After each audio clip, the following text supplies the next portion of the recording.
पुणे महानगरपालिका निवडणुकीचे निकाल लागले त्याच दरम्यान काही दिवसांनी राष्ट्रवादी काँग्रेसचे प्रमुख नेते तसेच तत्कालीन उपमुख्यमंत्री अजित पवार यांचं विमान अपघातात अचानक निधन झालं, ज्यामुळे एक हाती नेतृत्व करणाऱ्या अजितदादांच्या जाण्याने पक्षात आपलं काय होणार असा उद्विग्न प्रश्न पदाधिकारी आणि कार्यकर्त्यांना पडला होता। त्यानंतर पक्षाची सूत्रे नव्या नेत्यांकडे गेली, नवीन पदं मिळाली, पण अजित पवार यांच्या राजकीय अडचणींनंतर पुण्यात राष्ट्रवादी काँग्रेसच्या कार्यकर्त्यांमध्ये नाराजीचे वातावरण असल्याची चर्चा आहे। भाजप सोबत जाताना पक्षाची फरफट होत असल्याचं काहीसं चित्र समोर येत आहे। त्यामुळे पुणे राष्ट्रवादीत नेमकं काय सुरू आहे याबद्दल आपण सविस्तर जाणून घेणार आहोत या व्हिडिओच्या माध्यमातून। दरम्यान चॅनलवर नवे आला असाल तर इकडे खाली दिसत असलेल्या सबस्क्राइब बटनवर लगेच क्लिक करा। तर जसं की आपल्याला माहिती आहे, 28 जानेवारी हा दिवस महाराष्ट्राच्या राजकारणासाठी काळा ठरला, कारण पुणे महानगरपालिका निवडणुकीच्या निकालानंतर लगेचच अजित पवार यांचं हे आकस्मिक निधन झालं आणि पुण्यातील राष्ट्रवादी काँग्रेसचा जणू वालीच हरपला। एक हाती नेतृत्व करणाऱ्या अजितदादांच्या जाण्याने पक्षात आपलं काय होणार असा उद्विग्न प्रश्न पदाधिकारी आणि कार्यकर्त्यांना पडला होता। दरम्यानच्या काळात सुनेत्रा पवार यांच्याकडे राज्याचं उपमुख्यमंत्री पद आणि पुण्याचं पालकमंत्री पद आलं, तर पार्थ पवार यांना राज्यसभेवर संधी मिळाली, ज्यामुळे कार्यकर्त्यांच्या आशा पल्लवित झाल्या होत्या। मात्र अजितदादांच्या निधनाला आता 3.5 महिने उलटून गेले तरी सुनेत्रा पवार किंवा पार्थ पवार या दोन्ही नेत्यांनी पुण्यातील पक्ष संघटनेला आणि कार्यकर्त्यांना फिरकूनही पाहिलेलं नाहीये, ना त्यांची कोणती बैठक घेतली आहे। त्यामुळे कार्यकर्त्यांमध्ये आता कमालीची अस्वस्थता पसरली आहे। नेत्यांच्या या उदासीनतेमुळे पुण्यातील पक्ष संघटनेत उघड नाराजी पाहायला मिळते। पश्चिम विभागाचे शहराध्यक्ष सुभाष जगताप हे स्वीकृत नगरसेवक निवडीपासून नाराज असल्याने पक्षाच्या बैठकांना ते दांडी मारतायत।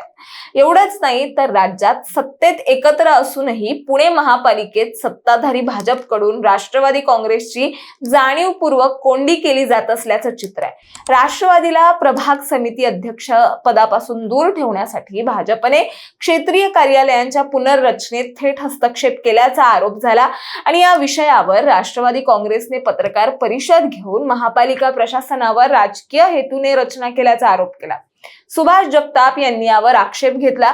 स्वतः उपमुख्यमंत्री सुनेत्रा पवार यांनी मुख्यमंत्र्यांना 2 वेळा पत्र लिहूनही महापालिकेच्या कारभारात कोणताही फरक पडलेला नाही। आता पक्षात जगताप नाराज का आहे तर सांगते।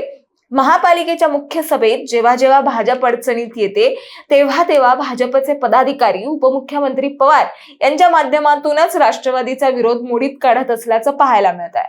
पक्ष नेतृत्वाची कोणतीही ठोस भूमिका नसल्यामुळे महापालिकेत हक्काची विरोधी भूमिका घेण्याऐवजी राष्ट्रवादीला भाजप सोबत फरफटत जावं लागतंय।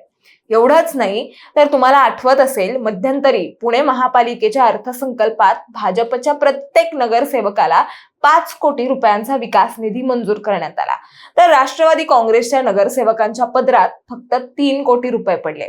आता या 2 कोटींच्या फरकामुळे राष्ट्रवादीच्या गोटात तीव्र असंतोष निर्माण झाला।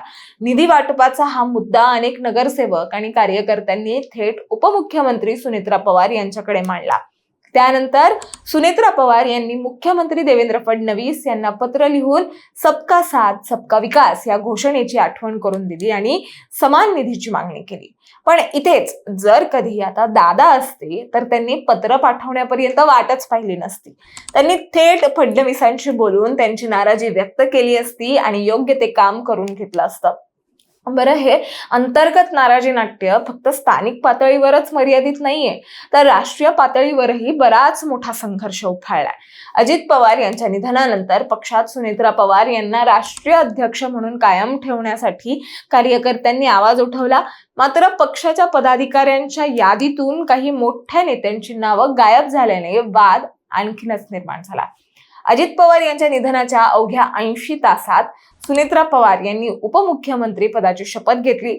मात्र आता पार्टीचे भवितव्य कोणत्या दिशेने जाईल याबाबत साशंकता निर्माण झाली आहे। दरम्यान स्थानिक पातळीवर दादा होते तर थेट निर्णय व्हायचा, आता दादाच नाही तर नक्की दाद कोणाकडे मागायची असा उद्विग्न सवाल पुण्यातील पदाधिकारी करतायत।